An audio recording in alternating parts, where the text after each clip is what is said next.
In the grim darkness of the far future, where war is eternal and violence is the only constant, there exists a curious anomaly that speaks volumes about the nature of fear itself.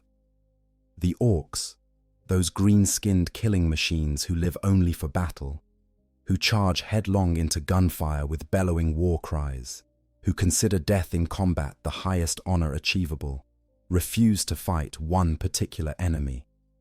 When the Legion of the Damned manifests on a battlefield where Orks are present, something unprecedented happens. The greenskins, who have never met an enemy they wouldn't gleefully bash, suddenly lose all stomach for the fight. This isn't a matter of tactics or strategy.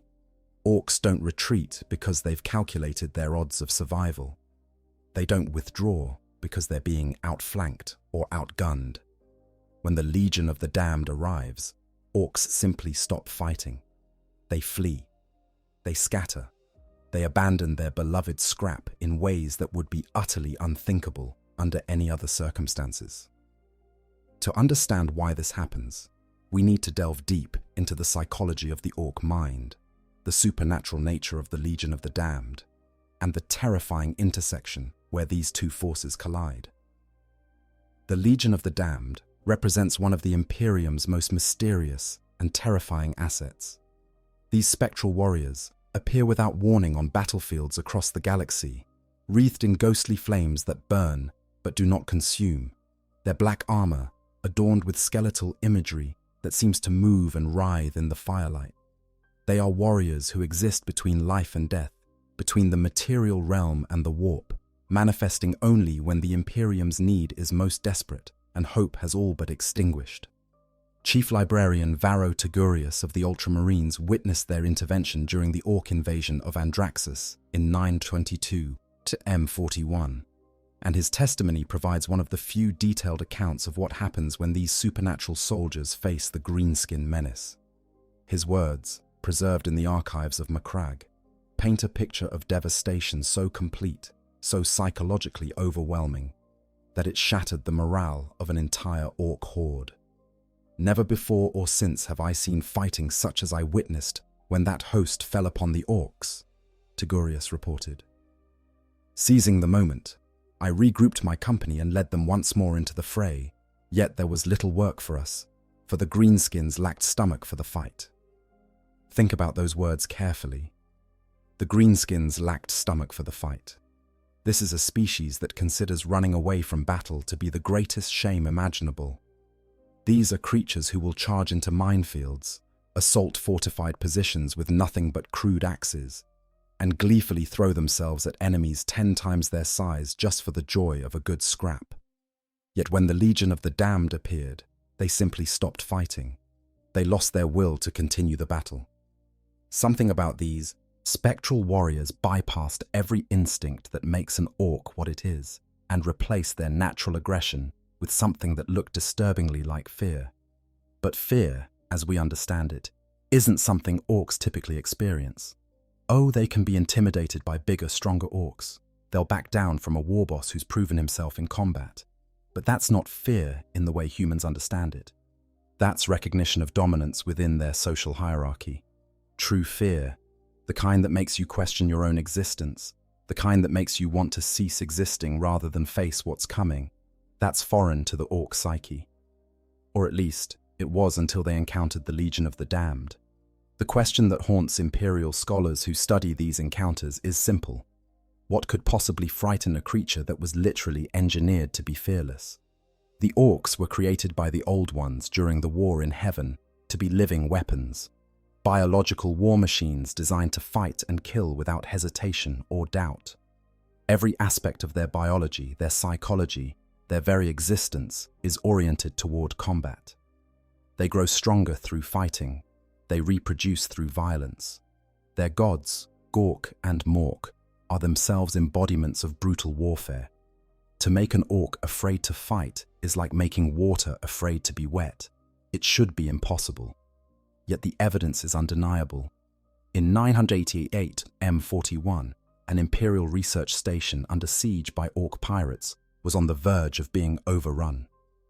3 hours of desperate fighting had whittled the garrison down to a handful of defenders making their last stand. Then, the Legion of the Damned materialized without warning behind the Orc lines. Within 30 minutes, several hundred Orcs lay dead, and the surviving greenskins had fled in complete disorder. The mysterious warriors vanished as suddenly as they had arrived, leaving behind only the Firehawks chapter banner and a recorder that would eventually reveal the fate of that lost chapter. What's particularly telling about this incident is the time frame: 30 minutes. In that brief span, the Legion of the Damned didn't just defeat the Orcs, they broke them. They shattered whatever psychological framework allows Orcs to function in combat. And they did it so thoroughly that the surviving greenskins abandoned an assault they had been winning just moments before. This pattern repeats across the documented encounters between the Legion and Orc forces. At Jakortal in 986, M41, an Imperial Navy patrol discovered unexpected devastation throughout an Orc-held system. The limited scanning capabilities available to the patrol couldn't identify what had attacked, but the destruction was total. Entire Orc settlements had been burned to ash. Warships hung dead in space, their hulls scorched black by fires that seemed to have burned from the inside out. Most tellingly, the few surviving Orcs had fled the system entirely, abandoning valuable territory and resources in their haste to escape. To fully understand the significance of this abandonment, we need to grasp what territory means to Orcs. They don't hold ground for strategic reasons or resource acquisition in the way other species do. They hold territory because it's where the fighting is, because it's where they can find enemies to bash, because it's their turf, and they'll fight anyone who tries to take it. For Orcs to voluntarily abandon territory, especially territory they've already conquered, suggests a level of psychological trauma that transcends normal battlefield defeat. The Legion of the Damned isn't just defeating Orcs. They're breaking something fundamental in the Orc psyche. They're introducing a concept that shouldn't be able to exist in the greenskin mind. The idea that there are some fights not worth fighting, some enemies that it's better to flee from than face. This is revolutionary in its implications, because it suggests that the Orcs, despite their genetic programming and cultural conditioning, can experience something very much like existential dread. Understanding the Legion of the Damned, warriors beyond death. To understand why the Legion of the Damned has this unique effect on Orcs, we must first understand what these spectral warriors actually are. The most prevalent theory links them to the Firehawks chapter, a proud successor of the Imperial Fists, who vanished in the warp during a routine jump in 963. 41. The entire chapter fleet, over 800 battle brothers, aboard their fortress monastery Raptorus Rex, and 5 accompanying vessels, made what should have been a standard warp translation from the Piraeus system. They never arrived at their destination. For 20 years, the Firehawks were listed as missing, their fate unknown. Then, in 983 M41, the Administratum officially declared them a lost chapter, and the bell of lost souls on Terra rang 1,000 times, once for each fallen Marine. It was a somber ceremony, marking the end of a chapter's proud history and the loss of hundreds of the Emperor's finest warriors. But it wasn't the end of their story. It was merely the beginning of something far stranger and more terrible. What happened to the Firehawks in the warp remains largely a mystery, but the recorder eventually recovered from the research station assault provided some clues. The chapter fleet had been caught in a warp storm of unprecedented intensity. Ship after ship was torn apart by the chaotic energies, their crews consumed by entities that dwelt in the Imperium. The few survivors found themselves changed, afflicted by a warp contagion that began destroying their bodies at the cellular level, even as it granted them supernatural strength and resilience. The Firehawks who emerged from that nightmare were no longer truly alive in any conventional sense. Their flesh was decaying, their sanity eroding, but they burned with a cold purpose that transcended mortal limitations. They stripped away their chapter insignia and repainted their armor black, decorating it with bones, skulls, and flames. They abolished all ranks and hierarchies, for death had made them equal. And they vowed to continue fighting the Emperor's enemies for as long as their cursed existence endured. What makes the Legion of the Damned truly terrifying isn't just their combat prowess, though that is formidable. It's their nature as entities that exist simultaneously in the material realm and the warp. When they manifest on a battlefield, reality itself seems to bend around them. They appear from nowhere, stepping out of flames and shadows as if they were doorways. Bolter rounds pass through them without effect, as if they were made of smoke. Plasma blasts that would vaporize a normal space marine leave them untouched, the superheated energy somehow unable to find purchase on their spectral forms. Their weapons fire projectiles wrapped in warp fire, shells that burn with flames that consume not just flesh, but soul. When a Legion of the Damned bolter speaks, it doesn't just kill, it annihilates. The wounds it inflicts burn with ghostly fire that continues consuming the victim long after the round has passed through. Armor provides no protection, for these projectiles ignore the physical laws that govern normal weapons. They strike not at the body, but at the essence of the target, burning away the fundamental patterns that define existence itself.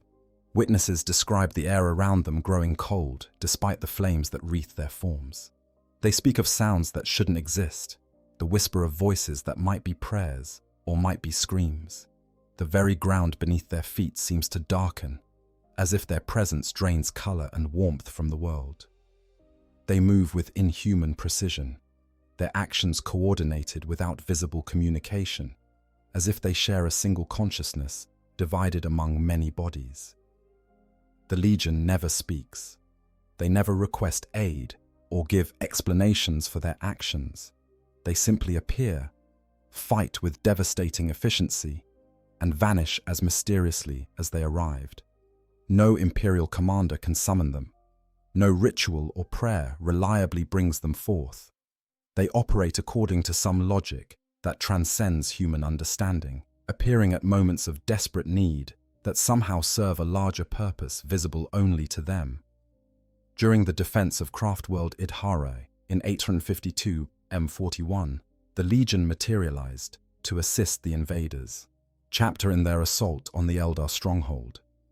When they encountered the avatar of Kain, a burning god of war that stood dozens of meters tall, their flaming projectiles proved ineffective against its ancient armor.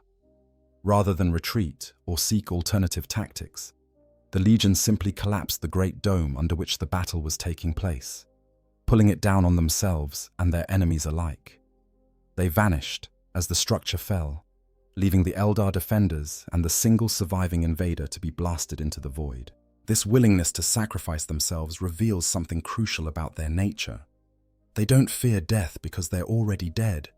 They don't value their own existence because existence, for them, has become a curse.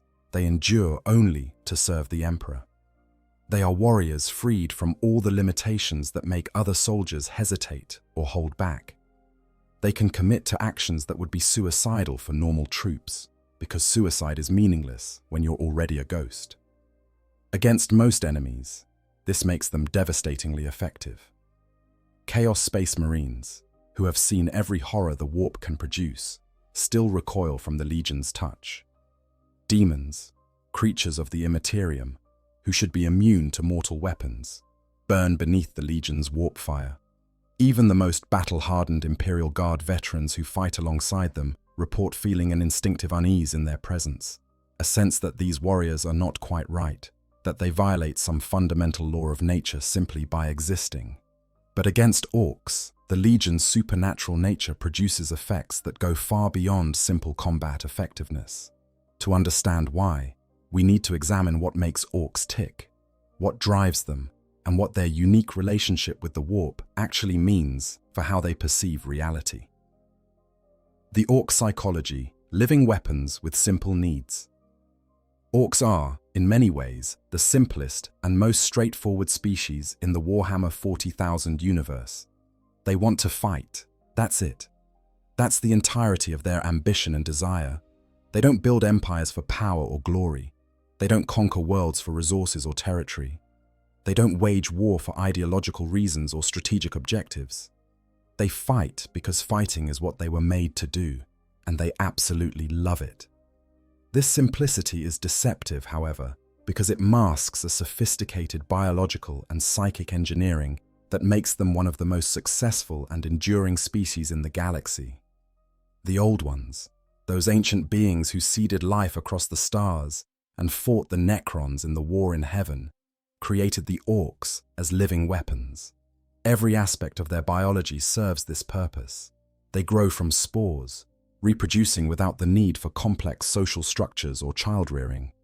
They carry genetic knowledge in their very cells, emerging from the ground already knowing how to fight, how to make weapons, how to organize themselves into warlike societies. An Ork grows stronger through combat, not metaphorically stronger, not just more experienced, but literally, physically larger and more powerful. The more an Ork fights, the bigger it gets. The bigger it gets, the more other Orks respect it. The more respect it commands, the more Orks will follow it. This creates a natural hierarchy where the strongest, most successful fighters automatically rise to leadership positions without the need for complex political maneuvering or social manipulation. Their psychology is similarly elegant in its brutality. Orks don't experience doubt or depression. They don't question the meaning of their existence or worry about the future. They live entirely in the moment, focused on the immediate joy of violence. When an Ork sees an enemy, its first thought isn't about whether it can win or what the consequences of fighting might be. Its first thought is always some variation of, "Let's have a go at that git." This makes them incredibly difficult to demoralize or intimidate through conventional means. Fear, as most species experience it, simply doesn't register in the Ork brain the way it should.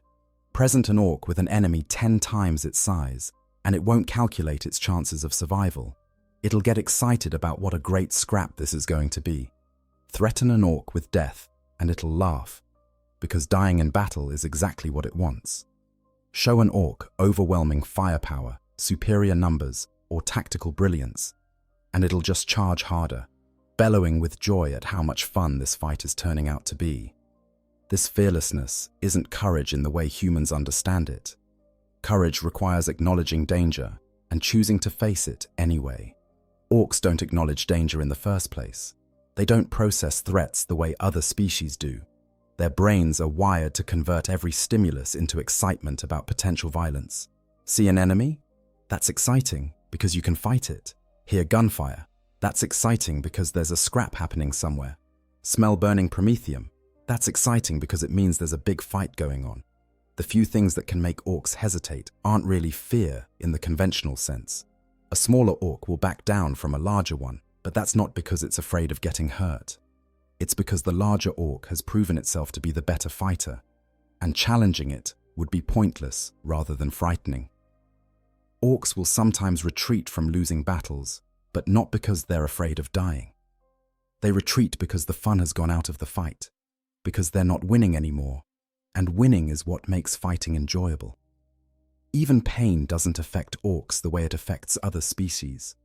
They have pain receptors, certainly, but their brains process pain signals as confirmation that a fight is happening, rather than as warnings to stop whatever they're doing. An Ork with a broken arm won't stop fighting. It'll use the broken arm as a club and laugh about how tough the git who broke it must be. An Ork with a sucking chest wound won't seek medical attention. It'll plug the hole with a rag and keep swinging its chopper until it bleeds out, or the enemy does. This incredible resilience, both physical and psychological, makes Orks one of the most dangerous enemies in the galaxy. You can't terrorize them into submission. You can't break their will with sufficient violence. You can't demoralize them by killing their leaders, because new leaders immediately emerge from the survivors. The only way to stop an Ork attack is to kill every single Ork, and even then, you need to burn the battlefield thoroughly to prevent new Orks from sprouting from the spores they've released. But there's more to orc psychology than simple aggression and fearlessness. Orcs possess a unique relationship with the warp that fundamentally colors how they perceive reality itself. Unlike humans or elder, who must train and discipline themselves to safely interact with psychic energies, orcs generate a gestalt psychic field simply by existing in groups. This field grows stronger the more orcs are present, creating a zone where belief literally shapes reality. The classic example of this is orc technology. An orc truck is a ramshackle collection of scrap metal, mismatched parts, and jury-rigged components that by all rights shouldn't function. The engine is assembled wrong. The fuel system violates basic thermodynamics. The weapons couldn't possibly fire with the mechanics they employ. Yet when an orc drives it, the truck works perfectly, roaring across the battlefield and launching salvos of rockets that explode on target. Take that same truck and give it to a human mechanic, and it will fall apart. The engine won't start, the weapons won't fire. The whole contraption will collapse into the pile of junk it should have been all along. This isn't because the orc was operating it skillfully, it's because the orc believed it would work. And in the presence of enough orcs generating enough gestalt psychic energy, that belief becomes reality. This extends to other areas as well. Orcs believe that vehicles painted red go faster, so when enough orcs believe this, red vehicles actually do go faster. They believe that yellow creates bigger explosions, so yellow-painted explosives detonate with more force. They believe that purple is the sneakiest color, so orc commandos wearing purple actually become harder to detect. The physical laws of the universe bend around orc belief when sufficient psychic energy reinforces that belief. This might sound like it makes orcs incredibly powerful, as if they could believe anything into existence. But there are limits. The belief has to be shared by enough orcs to generate sufficient psychic energy. It has to be something that fits within the orc understanding of how things work.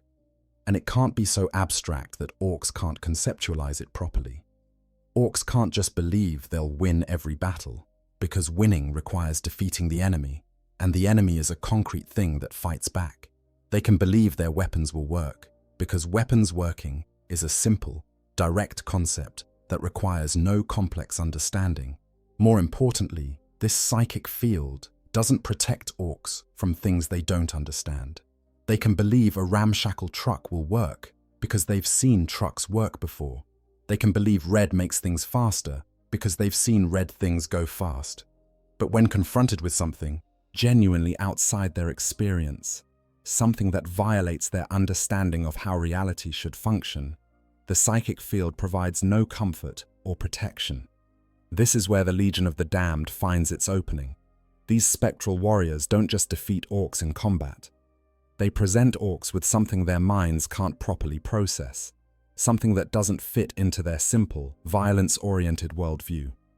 And when an orc encounters something it can't understand, something its psychic field can't rationalize, the result is a kind of psychological horror that their species was never designed to handle. The warp connection, frequencies that don't align. The relationship between orcs and the warp is fundamentally different from that of other psychically active species. Humans who develop psychic powers must undergo rigorous training to avoid being consumed or possessed by the entities that dwell in the Imperium. Eldar walk a constant tightrope, knowing that a moment's lapse in discipline could see their souls devoured by she who thirsts. Even Chaos Space Marines, who willingly serve the Dark Gods, must carefully negotiate with the powers that grant them gifts, always aware that they could be consumed or discarded at any moment. Orcs, by contrast, interact with the warp in a way that's almost laughably simple. They generate psychic energy through their collective belief and emotions, and this energy pools together into what they call the WAG field. This field doesn't require careful management or conscious control. It's not something orcs actively manipulate in the way a human psyche channels warp energy. It just exists, a byproduct of having orcs in proximity to each other, growing stronger the more orcs are present and the more excited they are about fighting. The Wah field serves several functions. It reinforces Ork belief, making their ramshackle technology actually function. It amplifies Orks' strength and resilience, letting them shrug off wounds that would kill lesser beings. It provides a form of rudimentary psychic communication, allowing Orks to instinctively coordinate their actions without complex command structures. And most importantly for our purposes, it insulates them from the predations of warp entities that would normally seek to possess or corrupt such psychically active creatures. This insulation works because the WAG field creates a kind of psychic white noise that drowns out more subtle warp phenomena. Imagine trying to have a quiet conversation in the middle of a heavy metal concert.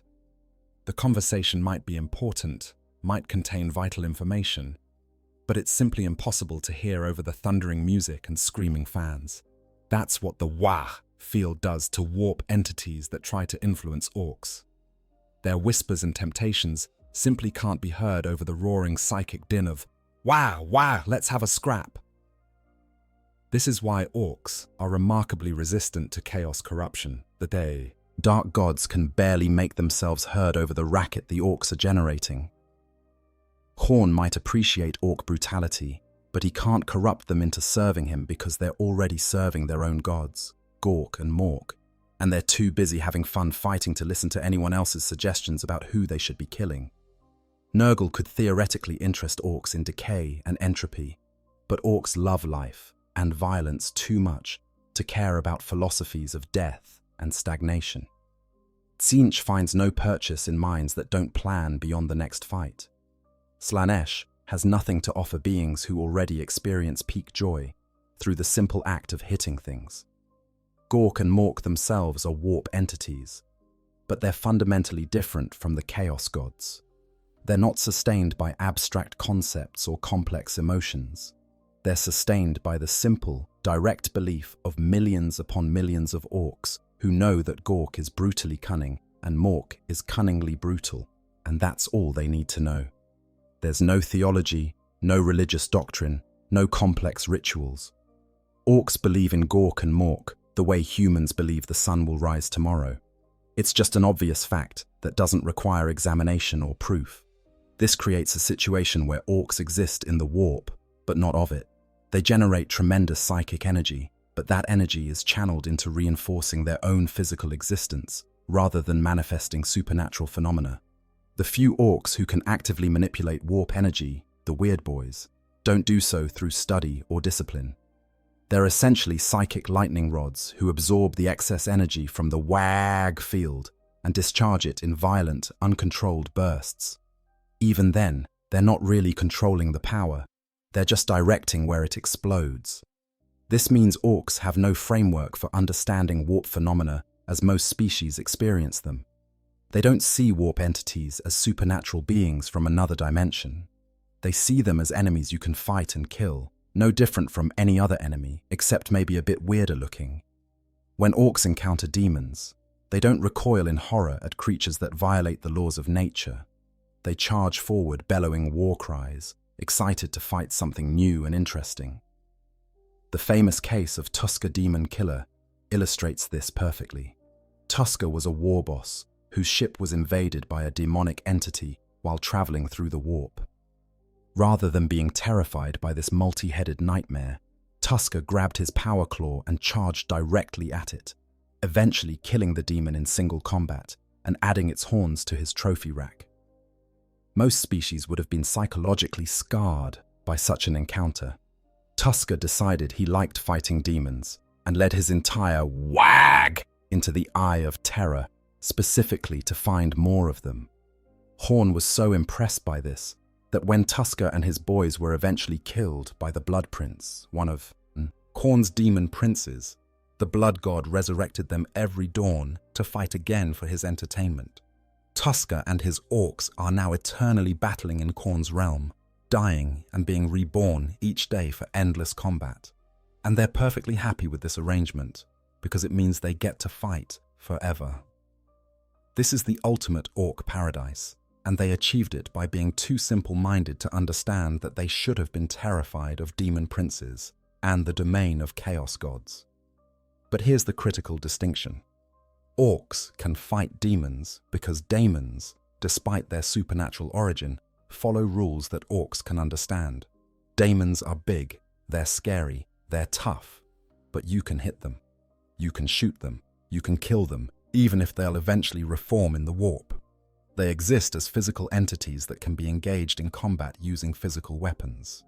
An orc can wrap its mind around the concept of fighting a demon the same way it fights anything else. The demon might have weird powers and strange abilities, but at the end of the day, it's just another enemy to crump. The Legion of the Damned doesn't fit this pattern. They're not straightforwardly physical like a space marine, nor straightforwardly warp-based like a demon. They exist in a liminal space between realities, simultaneously present and absent, corporeal and incorporeal. When an orc swings its chopper at a legionnaire, the weapon might pass right through as if hitting smoke.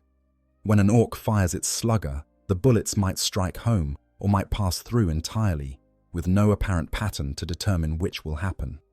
This unpredictability is deeply disturbing to the orc psyche. Orcs understand that some enemies are tough and hard to hurt. They understand that some enemies have armor that needs to be breached. They understand that bigger enemies take more chopping to bring down. What they don't understand is an enemy that sometimes gets hurt and sometimes doesn't, with no discernible reason for the difference. It violates their simple cause and effect worldview. Hit things with chopper, things get hurt. That's how it should work. When it doesn't work that way, when reality itself seems uncertain and unreliable, orcs find themselves in psychological territory they were never designed to navigate. Moreover, the Legion of the Damned interacts with the Wah field in ways that disrupt its normal function. The intense warp energies surrounding the Legionnaires interfere with the Gestalt psychic field, creating dead zones where orc belief doesn't reinforce reality the way it should. Suddenly, the ramshackle weapons that should work because orcs believe they'll work start failing. The vehicles that should run because they're painted red sputter and die. The sheer confidence that normally carries orcs through any situation falters because the psychic foundation supporting that confidence is being disrupted. This disruption operates on a frequency that orcs are ill-equipped to handle. The Wah field is loud, boisterous, aggressive. It drowns out subtle warp influences through sheer psychic volume. But the Legion of the Damned doesn't whisper temptations or subtle corruptions. They project something that cuts through the noise like a knife, a psychic signal of such alien character that the Wah field doesn't know how to absorb or deflect it. It's not louder than the Wah. It's orthogonal to it, operating on a wavelength that the orc psychic Gestalt simply can't process. The few recorded encounters, when reality breaks down, to truly understand what happens when orcs encounter the Legion of the Damned, we need to examine the documented cases in detail, looking not just at the outcomes, but at the specific descriptions provided by witnesses. The battle at Andraxis in 922 provides our most comprehensive account, thanks to the testimony of Chief Librarian Tigurius. The great bastion of Andraxis was a towering megafortress where tech priests of the Adeptus Mechanicus had unearthed a force staff bearing the Electo-O recognition codes of Malcador the Sigillite himself. This artifact, containing invaluable information about the Golden Throne, made the fortress a priority target for the Orc invasion force that had descended upon the world. The Greenskins laid siege to the bastion with typical Orc enthusiasm, throwing wave after wave of boys against its walls, unconcerned about casualties and treating the whole affair as a grand entertainment. Tigurius led an ultramarine strike force to rescue the tech priests and secure the artifact, but the Orcs had already breached the outer defenses by the time Imperial forces arrived. The battle was going poorly. Despite the tactical brilliance of the ultramarines and the desperate courage of the defenders, the sheer weight of Orc numbers was overwhelming. The Greenskins were moments away from securing the prize when the Legion of the Damned manifested. According to Tigurius's account, the Legionnaires appeared without warning in the midst of the Orc lines. One moment, there was empty space, The next it was filled with armored figures wreathed in flames that gave off no heat, yet seemed to burn with an intensity that hurt to look upon. The Orks, who had been pressing their attack with typical ferocity, simply stopped. Not paused, not hesitated, but stopped. The battle cries died in their throats. The forward momentum of their charge faltered and failed. What followed wasn't a battle in any conventional sense. The Legion of the Damned advanced through the Orc positions like death itself, their weapons speaking with voices that sounded wrong even to Togurius's psychically attuned ears. The bolter shells they fired left trails of ghostly fire in the air, and where they struck, Orcs didn't just die. They burned away, their flesh consumed by flames that seemed to eat at their very existence, rather than simply their bodies. The Orcs tried to fight back, of course. Their instincts demanded it. But their attacks had no effect. Slugger rounds passed through the legionnaires without causing harm. Choppers swung with enough force to cleave a space marine in two, connected with nothing but air.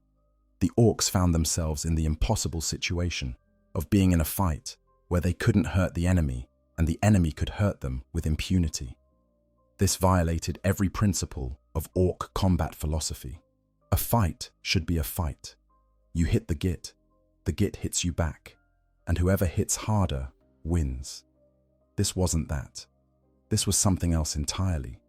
Togurius describes watching as the Orc morale simply evaporated. The greenskins began backing away from the Legion, not in an organized retreat, but in a growing panic that spread through their ranks like wildfire. The Nobs tried to rally their boys, bellowing commands and smashing any Orc who looked like they might run, but their efforts were futile. The Legion advanced inexorably, and every Orc they touched simply ceased to exist, burned away by fires that left no ash, no bones, nothing but empty space where a living creature had been moments before. Within minutes, the Orcs were in full rout. They fled the great bastion in complete disorder, abandoning their attack entirely despite being on the verge of victory. They left behind their weapons, their vehicles, even their wounded, in their desperate haste to escape the spectral warriors. The Legion pursued them to the outer walls and then simply vanished, disappearing as mysteriously as they had arrived. Togurius noted that when he and his ultramarines secured the bastion afterward, there was surprisingly little work for them to do. The Orcs who had been about to overrun the position were gone, scattered to the winds, and those who remained were easily dispatched by the Imperial forces. But what struck him most profoundly was the absolute absence of any will to fight in those surviving Orcs.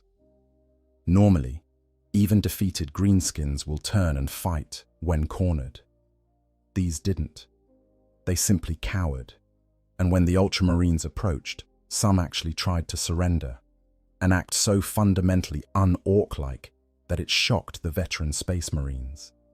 The incident at the Imperial Research Station in 988. M41 provides another telling example, this time from the perspective of the human defenders who witnessed the Legion's intervention. The garrison had been under siege by Orc pirates for 3 hours, and the situation was hopeless. The greenskins had breached the outer defenses and were pouring through the gaps, overwhelming the defenders through sheer numbers. The few remaining soldiers had fallen back to the central complex, preparing to make their last stand, knowing they had no hope of survival. Then, without any warning or fanfare, armored figures began manifesting behind the Orc lines. The survivors described them appearing out of thin air, stepping from shadows that shouldn't have been deep enough to hide anyone, emerging from flames that sprang up spontaneously from the ground. The effect on the Orcs was immediate and dramatic. The greenskins wheeled around to face this new threat, raising their weapons and bellowing challenges, but their war cries faltered and died as they got a clear look at what they were facing. One defender, a corporal whose testimony was included in the official report, described the scene. "The Orcs just stopped. I've never seen anything like it. We'd been fighting them for hours, and they'd been having the time of their lives, laughing and roaring as they tore through our lines. But when those things appeared, the Orcs went quiet, dead quiet, It was like someone had cut the sound out of the world, and then they started backing away. Not running yet, but backing up. And you could see in their eyes that they wanted to run. They wanted to run so badly. The Legion of the Damned advanced in perfect silence, their footsteps making no sound despite their armored weight. They fired their weapons without orders or communication, each shot finding its target with impossible precision. The Orks tried to fight back, but their weapons seemed to malfunction. Shooters that had been chattering moments before jammed or misfired. Rocket launchers exploded in their wielders' hands. Even the simplest slug throwers, which should have been immune to mechanical failure, refused to fire properly. This was the wag field breaking down under the psychic interference generated by the Legion's presence. The Ork belief that made their weapons function was being disrupted, and without that belief, the weapons reverted to being the junk they actually were. For Orks, this was reality itself betraying them. Their chopper still worked, being nothing but sharpened metal. But everything else, all the technology they depended on, was failing them at the worst possible moment. Within half an hour, several hundred Orks were dead, and the survivors had fled into the wilderness beyond the research station. The Legion vanished as suddenly as they had appeared, leaving behind only their chapter banner and some sealed items that would eventually reach Terra. The garrison was saved, but the soldiers who witnessed the intervention were profoundly shaken, not just by the supernatural nature of their saviors, but by what they had seen those saviors do to the Orks. They didn't just kill them, the corporal reported. They unmade them. The Orks would get hit by one of those burning bullets, and they'd just stop existing. Not fall down dead, not burn away, not anything you could describe as dying. They'd be there, and then they wouldn't be there, and there'd be this space where they'd been that felt wrong, somehow, like reality had a hole in it. The incident at Yakor Tal in 986, M41, is perhaps the most disturbing because there were no Imperial witnesses to describe what happened. An Imperial Navy patrol passing through the system discovered evidence of recent combat on a massive scale. Ork settlements were destroyed, their crude structures burned or collapsed. Ork ships hung dead in orbit, their hulls scorched black by fires that had consumed everything inside. The planet's surface was pocked with craters that gave off unusual radiation readings, and scanning revealed trace elements that defied analysis. What made this particularly noteworthy was that Yakor Tal had been firmly under Ork control. There was no Imperial military presence in the system, no recorded operations against the Ork holdings there. Yet something had attacked with such devastating force that it had effectively wiped out the entire Ork population. The few survivors the patrol detected had fled to the system's outer reaches, abandoning valuable salvage and territory without any apparent reason. When the Inquisition later investigated, they found evidence that chilled even hardened inquisitors. Ork corpses that had been burned in ways that made no physical sense, the flames having consumed internal organs while leaving skin intact, or vice versa. Scorch marks that formed patterns, suggesting intelligence behind their placement, creating zones where nothing could have survived.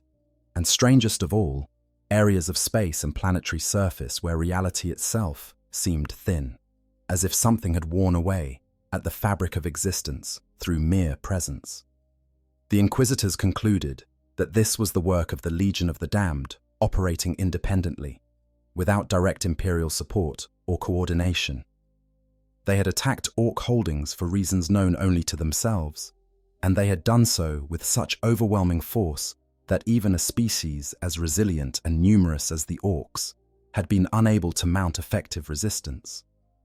The psychological impact must have been severe enough that the surviving Orks, rather than attempting to rebuild or counterattack, had simply fled the system entirely.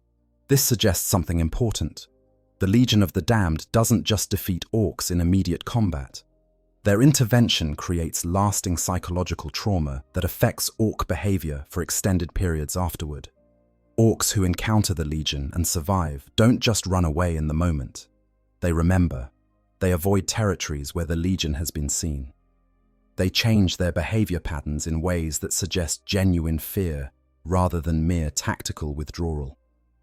Why Orks lose their fighting spirit, the supernatural advantage? The question remains, what specifically about the Legion of the Damned causes such profound psychological disruption in creatures engineered to be fearless? The answer lies in several interconnected factors that work together to bypass every defense mechanism in the Ork psyche. First and most fundamentally, the Legion represents a violation of Ork reality. Orks understand death. They see it happen constantly. They inflict it without hesitation and accept it without complaint when it comes for them. But they understand death as something concrete, something physical. You get shot, you bleed, you die. You get chopped, you fall down, you stop moving. Death is the end of the fight, and while Orks would prefer to keep fighting, they accept that eventually you lose, and that's that. What the Legion offers isn't death as Orks understand it. When a Legionnaire's warp fire touches an Ork, that Ork doesn't just die. It's consumed in a way that suggests something more permanent and more terrifying than simple physical death. The flames burn away not just flesh, but something deeper, something that Orks don't have words for, but instinctively recognize as important. When an Ork dies in normal combat, other Orks will loot its body for useful bits, or drag it back to camp if they have time. When an Ork is killed by the Legion, there's nothing left to loot, nothing left to drag back. The Ork is simply gone, as if it had never existed at all. This concept of complete obliteration, of ceasing to exist entirely rather than just dying, is profoundly disturbing to Orks on a level they can't articulate, but definitely feel. Orks have souls, though they don't philosophize about them the way humans do. When an Ork dies, its soul returns to Gork and Mork, becoming part of the great wag in the sky where Orks fight forever. This is the Ork afterlife. And while they don't spend much time thinking about it, they instinctively know it's where they're headed when they die. But Orks killed by the Legion of the Damned don't seem to go anywhere. Their souls aren't released to join Gork and Mork. They're consumed by the warp fire, burned away completely. This represents something worse than death.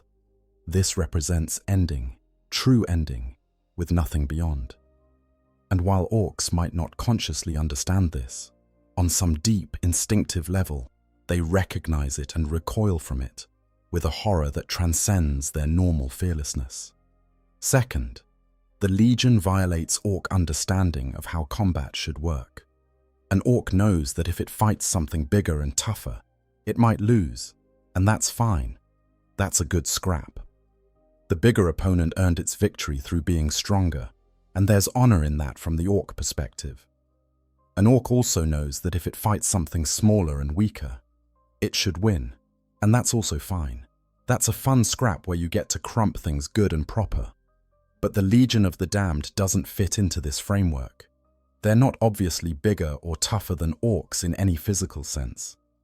They're roughly the same size as Space Marines, which Orks fight all the time. They don't carry weapons that are obviously superior to what Orks use. In fact, their basic bolters look identical to standard Imperial armament.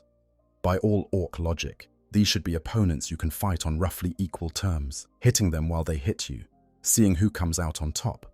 Instead, the Legion is effectively invincible while simultaneously being lethally deadly. They can't be hurt by normal means, yet they kill with every shot. This isn't a bigger, tougher opponent. This is something that exists outside the rules of combat entirely. It's like showing up for a fistfight and discovering your opponent is made of knives. You can't punch knives. You just hurt yourself trying. The fight isn't won through superior strength or skill. It's not won at all because one side doesn't operate by the same physical laws as the other. This creates a situation where the Ork's natural response to danger, which is to fight harder and more enthusiastically, actively works against it. The more an Ork commits to combat with the Legion, the more likely it is to be completely annihilated. Backing off is the only sensible response, but backing off goes against everything an orc is supposed to be. This creates cognitive dissonance that orc brains are not equipped to handle. They're simultaneously being told by their instincts to charge forward, and by their observations that charging forward means certain death, not just probable death, but certain, absolute, final death.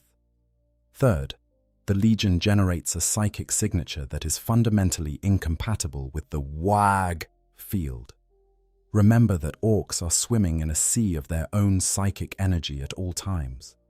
This energy reinforces their confidence, their aggression, their certainty that they're going to win, because they're orcs, and that's what orcs do.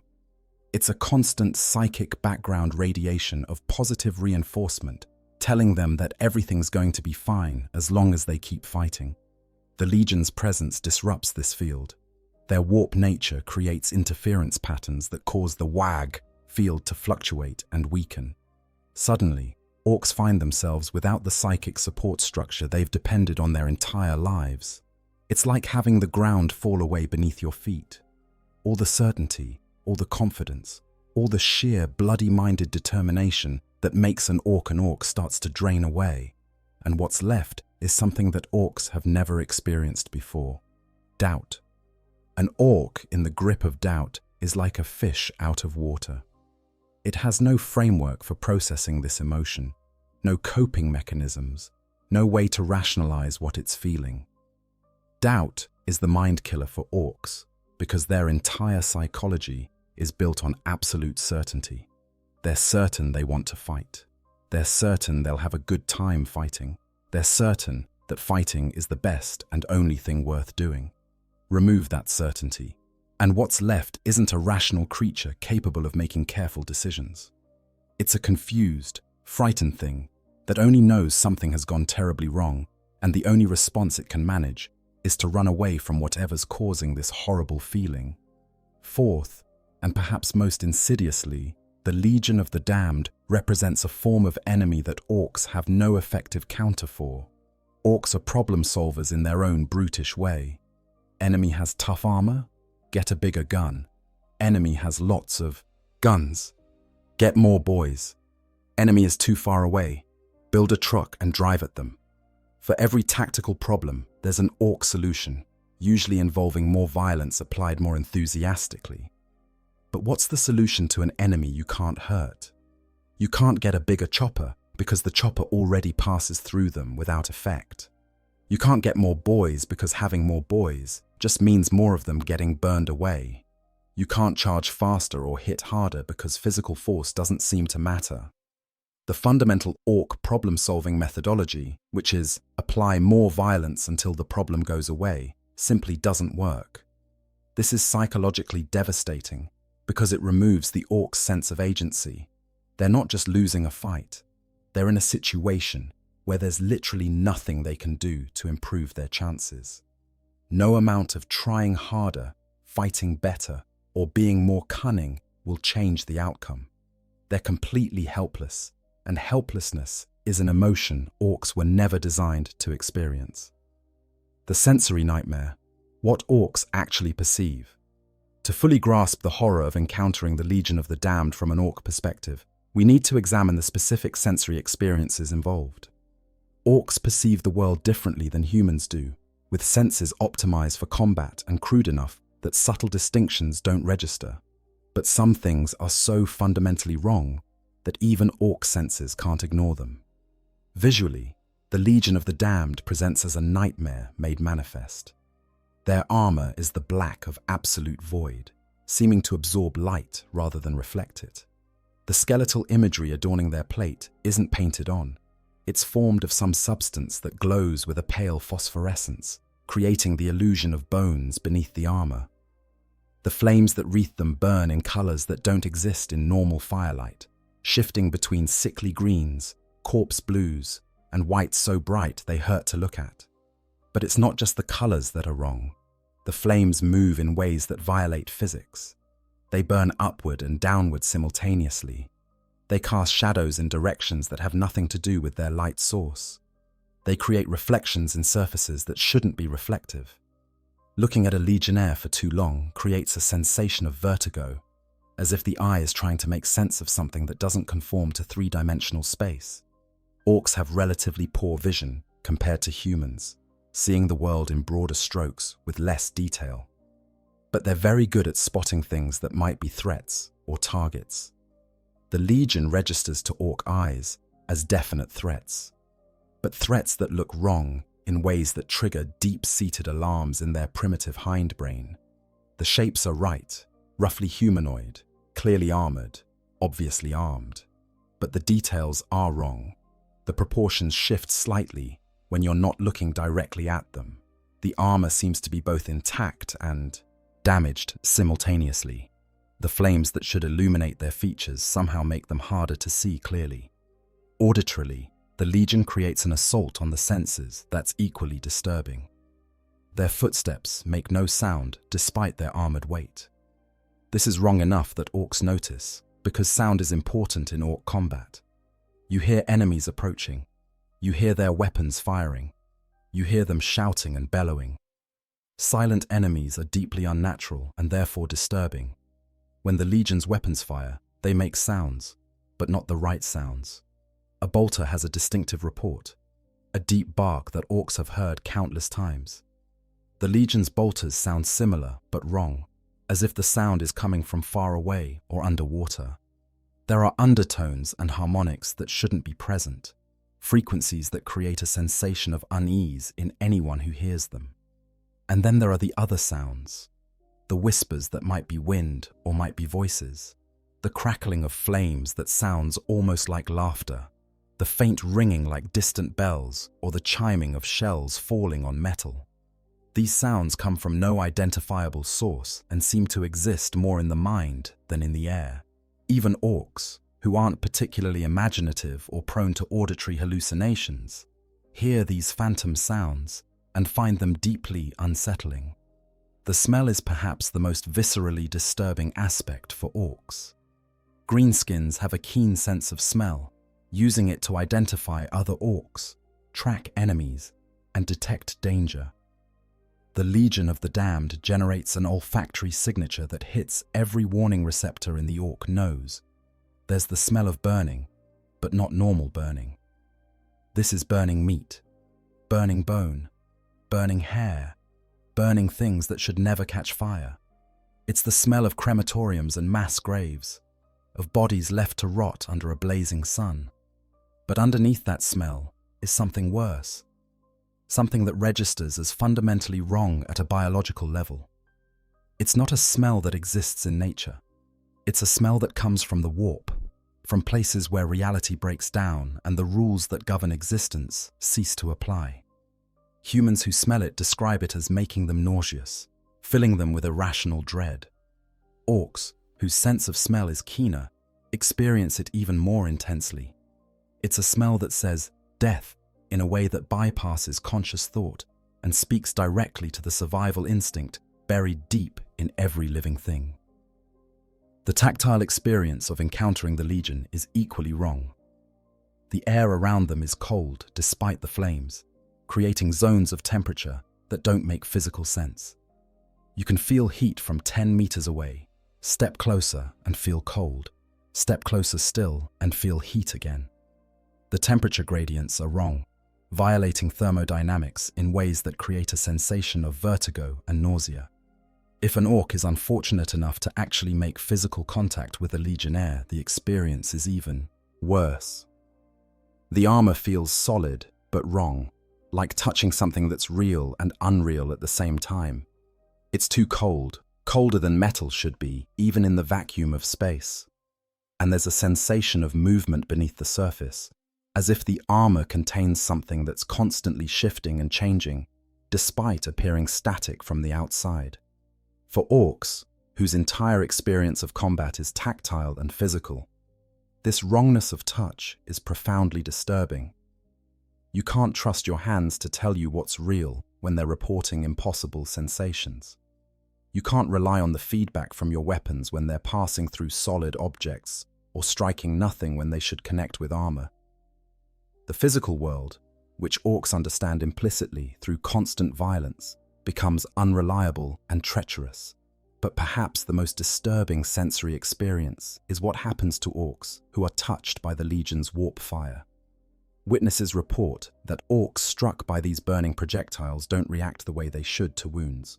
A normal orc shot with a bolter will roar in anger or pain, will keep fighting despite the injury, will fall only when enough damage has accumulated to bring it down.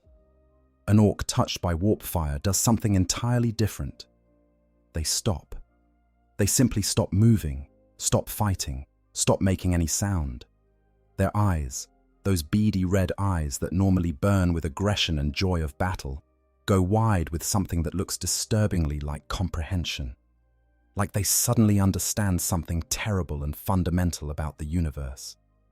And then they're consumed, burned away so completely that there's nothing left, not even ash, just empty space where a living creature stood moments before. This process takes only seconds, but orcs who witness it report, through the crude vocabulary available to them, that it seems to take much longer, as if time itself is stretching out to prolong the horror. They watch their fellow orcs being unmade, watch reality itself rejecting their existence, and some part of their primitive brain understands that this could happen to them, that there's no defense against it, no way to fight it, no hope of survival if they stay. The whack! Field disruption, when belief fails. The psychic dimension of the Legion's effect on orcs cannot be overstated. The whack field is so fundamental to orc existence that they don't even recognize it as something separate from reality. It's like asking a fish to describe water. The field simply is, providing the psychic foundation that makes orc society and technology function. When the Legion of the Damned manifests, they bring with them a warp signature that actively interferes with the WAG field's operation. This isn't a passive effect or a side consequence.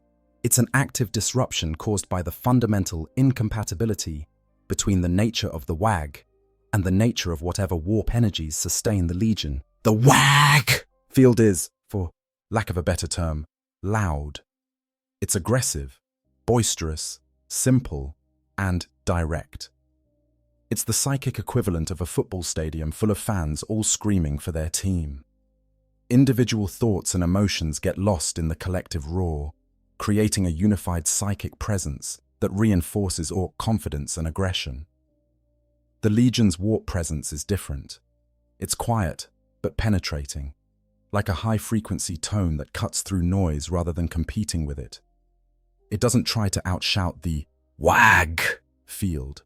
Instead, it interferes with the field's coherence, creating dead zones and disruptions that cause the whole thing to fluctuate and weaken. Imagine listening to music on a radio when someone turns on a powerful electric motor nearby. The motor doesn't drown out the music. Instead, it creates interference that makes the music skip and stutter, cutting in and out randomly. That's what the Legion does to the WAG field. The field doesn't disappear, but it stops being reliable. It fluctuates unpredictably, sometimes strong, sometimes weak, creating a psychic environment that orcs are completely unprepared to handle. The immediate practical effect of this is that orc technology starts failing. Remember, orc technology works primarily because orcs believe it will work, and that belief is reinforced by the WAG field. When the field weakens, belief alone isn't enough to maintain the psychic framework that keeps ramshackle machinery functioning. A shooter that was firing perfectly moments before suddenly jams. The orc tries to clear it, confused about why his trusty weapon is letting him down. The WAG field strengthens momentarily, and the gun works again. The orc fires, relieved. The field weakens, and the gun jams again. This cycle of random functionality is psychologically devastating because orcs depend on their weapons. A gun that works sometimes but not always isn't just unreliable. It's evidence that something has gone fundamentally wrong with reality itself. Vehicles suffer even worse effects. A truck running on the WAG field's psychic reinforcement is a complex system of barely functional parts held together by collective belief. When that belief wavers, the whole thing comes apart. Engines sputter and die. Wheels fall off. Structural supports that should have collapsed under stress suddenly do collapse because the psychic support holding them together is gone. Orcs who were riding into battle moments before find themselves standing amid piles of scrap, wondering what the hell just happened. But the technology failure is just the surface level of the problem. The deeper issue is what happens to orc psychology when the warg field weakens. That field provides more than just technological support. It provides emotional support, psychological reinforcement, the constant background certainty that everything's going to be fine as long as you keep fighting. When the field weakens, that certainty evaporates. Suddenly, orcs start experiencing emotions they're not equipped to handle. Doubt creeps in, uncertainty, something that might even be fear, though orcs don't have a word for it in their limited vocabulary. They find themselves questioning things they've never questioned before. Is charging forward really a good idea? Will shooting that enemy actually work? What if we lose? These thoughts are poison to the orc psyche. Orcs aren't built for introspection or careful consideration of consequences. They're built to act on instinct and impulse, charging forward without thought or hesitation. When they start thinking about what they're doing, when they start questioning their own actions, the whole system breaks down. The effect compounds itself through the nature of the wagga field. Remember, this is a gestalt psychic phenomenon. Every orc contributes to it and draws strength from it. When some orcs start experiencing doubt and uncertainty, they stop contributing positive psychic energy to the field. This weakens the field further, which causes more orcs to experience doubt, which weakens the field even more.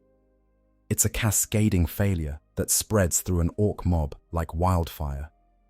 One orc sees another orc hesitate and feels its own confidence waver. A dozen orcs see their vehicles breaking down and wonder if they should keep fighting. 100 orcs watch their fellows get consumed by warp fire and start backing away from the spectral warriors.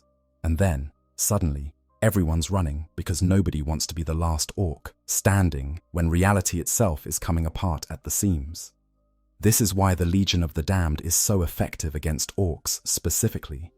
Against other enemies, the Legion is deadly, but not uniquely so. They kill with great efficiency, but so do many Imperial forces. They appear without warning, but so do various Special Forces units. They're hard to kill, but so are well-armored tanks. Against orcs, though, the Legion doesn't just fight on the physical battlefield. They fight on the psychic battlefield as well, and that's where they win the engagement before the first shot is fired.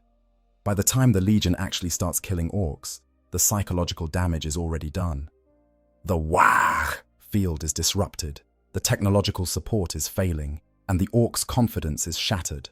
All that remains is the physical cleanup, sweeping away greenskins who have lost the will to fight. Comparative analysis. Why other supernatural foes don't have this effect. To truly understand the unique impact the Legion of the Damned has on orcs, it's worth examining how greenskins react to other supernatural enemies they encounter regularly.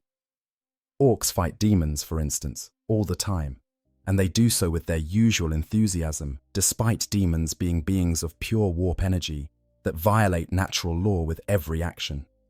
Demons are, objectively speaking, terrifying. They're manifestations of concepts and emotions given form and malevolence. They can appear from thin air, wield powers that bend reality, and survive wounds that would kill any mortal creature. Their mere presence corrupts and taints everything around them. They represent the fundamental breakdown of reality and the intrusion of chaos into the ordered universe. Orcs fight them anyway, with gusto. The famous example of Tusker Demon Killer demonstrates this perfectly. When a demon invaded his ship, Tusker didn't cower or flee. He grabbed his power claw and charged directly at it, killing the demon and taking its horns as a trophy. When he learned that more demons existed in the Eye of Terror, he assembled a wag and deliberately invaded the realm of chaos, specifically to fight more of them.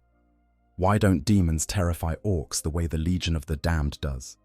The answer lies in how they interact with orc perception and psychology. Demons are weird, yes, but they're weird in ways that orcs can process. A bloodletter is a big red monster with a sword. That's something an orc can understand.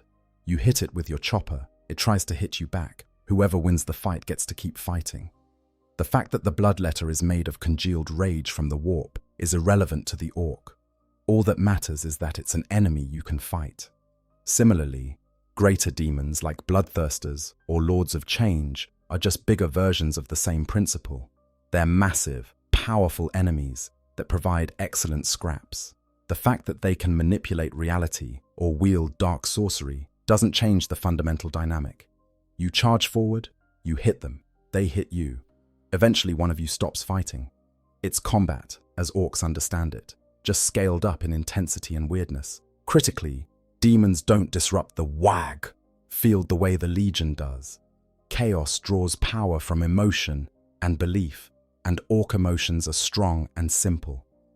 Horn, in particular, appreciates orc brutality even if he can't fully corrupt them into his service. The wag field and chaos energies coexist without necessarily interfering with each other. An orc fighting a demon still has the psychic support of the Gestalt field, still has working weapons and vehicles, still has the confidence that comes from being part of a massive green tide. The Legion of the Damned is different. They don't fight like demons, or look like demons, or feel like demons. They exist in a space between physical and immaterial that doesn't map onto anything in the orc experience. Demons are obviously supernatural beings from the warp. The Legion appears to be space marines, but wrong, and that wrongness is more disturbing than obvious supernatural horror. Consider the Necrons, another faction that should theoretically terrify orcs. Necrons are ancient machines inhabited by the digitized consciousnesses of a dead species. They phase in and out of reality, using technology so advanced it's indistinguishable from magic. They're functionally immortal, their bodies reforming even when completely destroyed. They wield weapons that erase targets from existence or age them to dust in seconds. They represent the absolute end of all organic life and the triumph of soulless mechanism over living flesh. Orcs fight them anyway. Granted, fighting Necrons is frustrating because they keep getting back up, but orcs view this as a feature rather than a bug. The enemy keeps respawning? Great, more fighting. The fact that you can't permanently kill a Necron warrior without destroying its entire tomb complex doesn't bother orcs. They just keep bashing the same ones over and over, having a grand time of it. Why? Because Necrons, despite their supernatural origins and impossible technology, still operate according to rules that orcs can understand. They're physical entities that occupy space. You can hit them with weapons. They hit you back with their own weapons.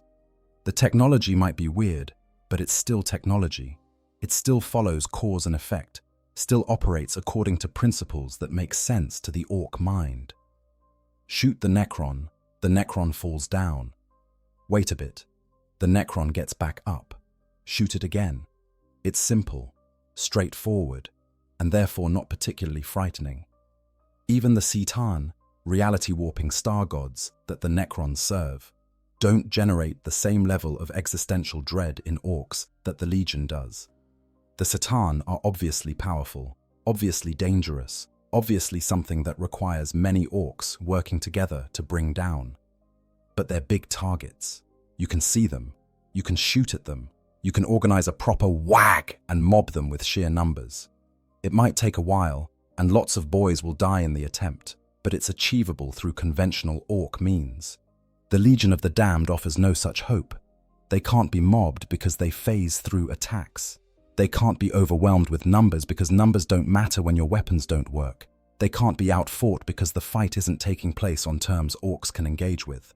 The Legion operates on a level that's orthogonal to orc combat philosophy, and that's what makes them uniquely terrifying. Tactical implications. How word spreads among orcs. One of the most fascinating aspects of the Legion's effect on orcs is how information about them spreads through greenskin society and influences subsequent behavior. Orks aren't sophisticated communicators. They don't write detailed after-action reports or hold formal debriefings. Their primary means of sharing information is through boasting and storytelling, recounting their battles to fellow Orks in crude but vivid terms.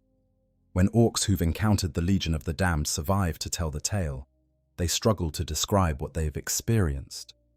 The Ork vocabulary is rich in words for violence and combat, but impoverished in terms for describing abstract concepts or supernatural phenomena.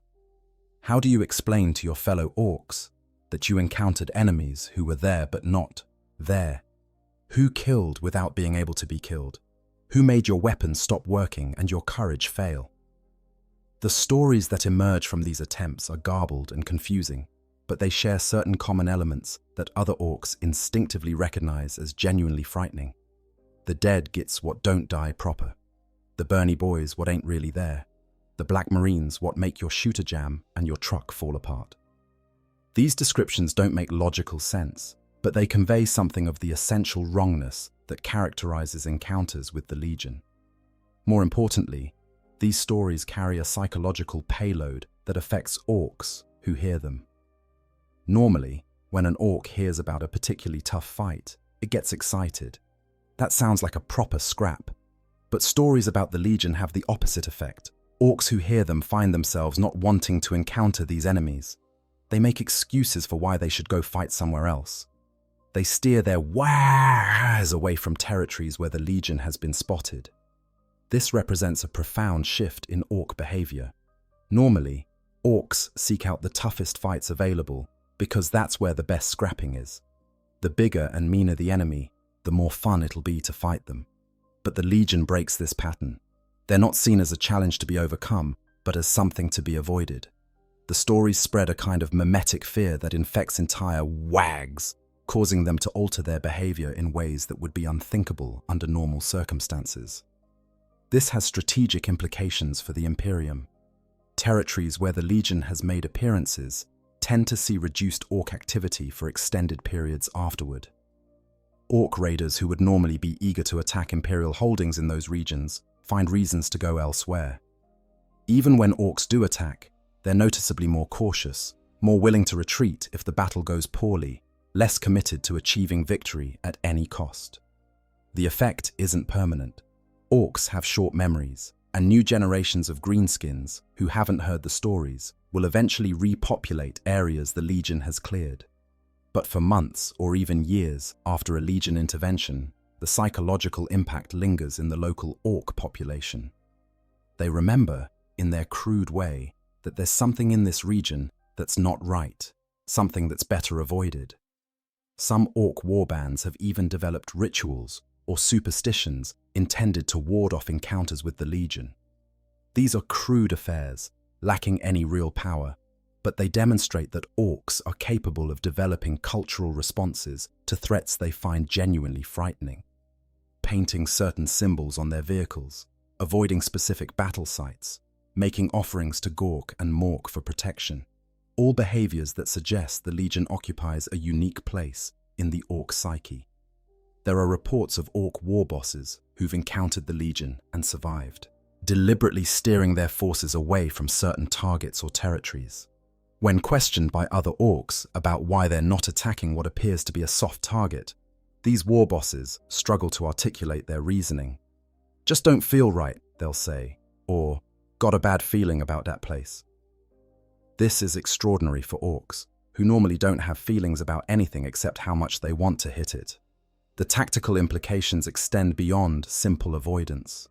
Orks who've heard stories about the Legion show increased susceptibility to morale failures in combat against other Imperial forces. They're quicker to interpret setbacks as signs that they should retreat. They're less willing to push through difficult situations, more prone to losing confidence when their attacks stall. It's as if the mere knowledge that something like the Legion exists has weakened their general psychological resilience. This suggests that the Legion of the Damned serves a role beyond their direct combat interventions. They're a psychological warfare asset, their very existence creating zones of reduced Ork aggression simply through the stories told about them. Every Ork they kill, every battle they intervene in, creates ripple effects that spread through Ork society and influence behavior across multiple the deeper meaning, existence versus non-existence. To truly understand the Legion's effect on Orks, we need to examine what their warp fire actually does and why it's so uniquely terrifying. When a normal weapon kills an Ork, the death is straightforward. The body stops functioning, the consciousness ceases, the soul departs for whatever afterlife awaits it in the realm of Gork and Mork. Death is an ending, yes, but it's an ending that makes sense within the Ork understanding of reality. The Legion's warp fire doesn't just kill, it consumes. Witnesses describe Orks touched by these flames not dying so much as ceasing to be. The difference seems semantic, but it's profoundly important. Death implies that you existed and then stopped existing. Ceasing to be implies that your existence itself is being negated, that reality is being rewritten to remove you from it. This touches on something fundamental about how souls and consciousness work in the Warhammer 40,000 universe. When most creatures die, their souls transition to the warp, where they're either consumed by chaos, protected by their gods, or simply dissipate into the background psychic energy of the Imperium. But there's always a transition, a movement from one state to another. Orks killed by the Legion don't transition. They're consumed so completely that there's no soul left to make the journey. The warp fire burns not just flesh but spirit, not just body but essence. It's a form of true death that goes beyond physical cessation and approaches metaphysical erasure. An Ork killed by the Legion doesn't join Gork and Mork in the great Wah in the sky. It simply stops existing in any form, any reality, any dimension. Now, Orks aren't philosophical creatures. They don't spend time contemplating the nature of existence or worrying about metaphysical consequences. But they have instincts, and those instincts are tied into the collective unconscious of their species. When an Ork sees another Ork consumed by warp fire, some deep part of its brain recognizes what's happening. That Ork isn't going where Orks are supposed to go when they die. It's going nowhere. It's becoming nothing. This recognition triggers something that might be the closest thing to existential terror that Orks can experience. It's not fear of dying. That's something Orks handle with equanimity. It's fear of unbecoming, of being erased so thoroughly that you might as well have never existed at all. Every Ork carries genetic memories of countless ancestors who lived and fought and died. Their experiences encoded in the very spores that gave rise to new generations. But Orks, consumed by the Legion, leave no genetic memory. They leave no trace. They simply cease. The implications of this are staggering. If you're an Ork and you see your mate get hit by warp fire and consumed so completely that nothing remains, you're witnessing something that shouldn't be possible. Death, you understand. Orks die all the time, but this is different. This is your mate being removed from reality itself, as if reality decided it doesn't want that Ork to exist anymore and reached out to fix the problem. And if reality can do that to your mate, it can do it to you. There's no defense against it, no way to prevent it, no hope of survival if those flames touch you. You can be the biggest, toughest, meanest Ork in the galaxy, and it won't matter. The warp fire doesn't care about how strong you are. It consumes everyone it touches with equal efficiency. This is terror on a level that transcends normal fear. It's not being afraid of pain or injury or death.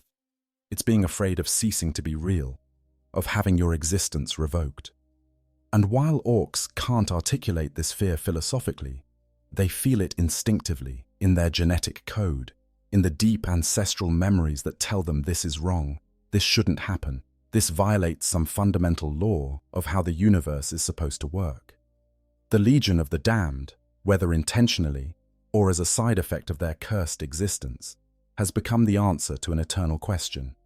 What would it take to make Orks afraid? The answer is, you'd need to threaten them with something worse than death. You'd need to threaten them with non-existence itself. Conclusion: the ultimate deterrent to an unstoppable force. The Orks are, by design, one of the most dangerous and persistent threats in the galaxy. They're everywhere, breeding from spores that can survive in the most hostile environments. They're aggressive beyond reason, treating war as the highest form of entertainment and purpose. They're resilient, both physically and psychologically, shrugging off wounds and setbacks that would break other species.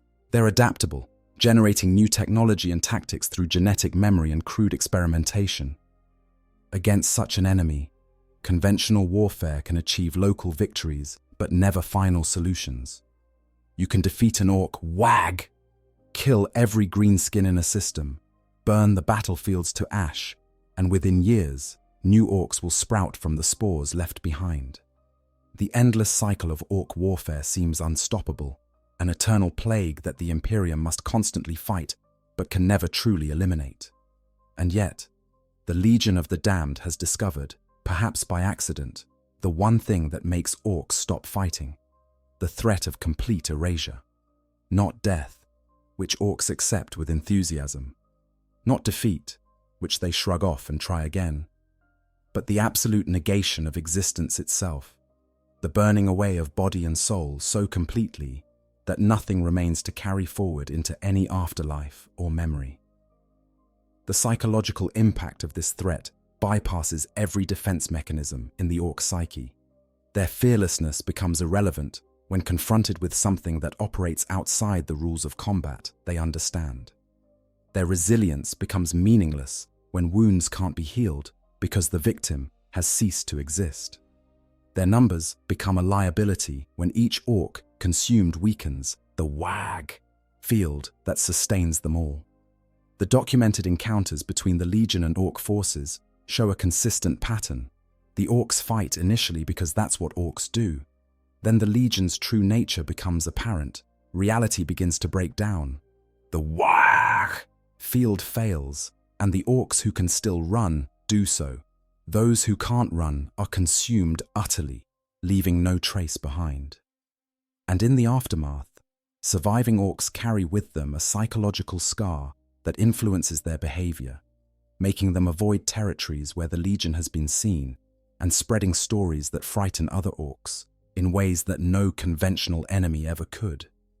This makes the Legion of the Damned perhaps the single most effective anti-Ork asset the Imperium possesses, despite their small numbers and unreliable manifestation. When they appear, they don't just win battles, they break scatter warbands, and create zones where Orks simply won't go. The psychological warfare value of their interventions far exceeds their direct combat contributions, impressive as those are. From an Ork perspective, the Legion represents something that violates the fundamental laws of reality as they understand them. Orks exist to fight. Fighting is what gives their lives meaning and purpose. The Legion threatens that existence, not through superior combat prowess, but by existing in a way that makes combat impossible. You can't fight something that isn't really there. You can't defeat an enemy that kills you by erasing you from existence itself. You can't win a battle where the rules don't work anymore and your weapons fail and your courage evaporates. The result is the only thing that could possibly make Orks stop fighting. The realization, instinctive and inarticulate but undeniable, that some battles can't be won because they're not really battles at all. There's something else, something wrong, something that shouldn't exist but does. And the only sane response to encountering such a thing is to run, to flee, to get as far away as possible and hope it doesn't follow. In the grim darkness of the far future, where there is only war, the Legion of the Damned has achieved what no other force could manage. They've made warriors who live for battle choose not to fight. They've introduced fear into hearts engineered to be fearless. They've shown that even the most aggressive, resilient, unstoppable force in the galaxy has a breaking point. And that breaking point is the complete negation of existence itself. This is why Orks won't fight the Legion of the Damned. Not because they're cowards, not because they've calculated their odds and found them poor, Not because they've been defeated and learned to fear a superior enemy, but because on some deep, instinctive level that predates consciousness and transcends rational thought. Every orc that encounters the Legion understands that these burning spectral warriors don't just kill you, they erase you, they make it so you never were. And against such a fate, even orcs, who fear nothing, who live for battle, who embrace death as the natural end of a good scrap, find themselves doing the unthinkable. They run. If you found this deep dive into the mysterious relationship between the Orks and the Legion of the Damned fascinating, please consider hitting that like button and subscribing to the channel. We've got more explorations of Warhammer 40,000 lore coming, diving into the darkest corners and strangest mysteries of the grim darkness of the far future. Leave a comment, sharing your thoughts on the Legion of the Damned, or what topics you'd like us to cover next. Until next time, may the Emperor protect you from the flames that consume not just flesh, but soul.